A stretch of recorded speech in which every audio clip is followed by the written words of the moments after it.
नमस्कार. आध्यात्मिक क्षेत्रामध्ये जेव्हा आपण नव्याने प्रवेश करतो त्यावेळेला देवांचा कृपाप्रसाद प्राप्त करून घेण्यासाठी काय करावं, तर वेगवेगळ्या मंत्राचं पुरस्चरण करावं असा एक विचार डोळ्यापुढे येतो.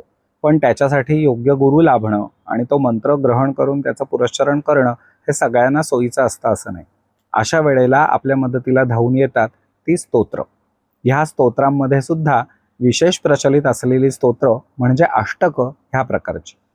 ही आकाराने अगदी छोटी, फक्त 8 कडव्यांची असतात, म्हणायला अतिशय सोपी असतात आणि त्या स्तोत्राच्या एकंदरीतच पार्श्वभूमीचा विचार केला तर ती त्या देवतेचा कृपाप्रसाद आपल्यापर्यंत निश्चित पोचवतात असं त्या परंपरेमध्ये सांगितलेलं असतं.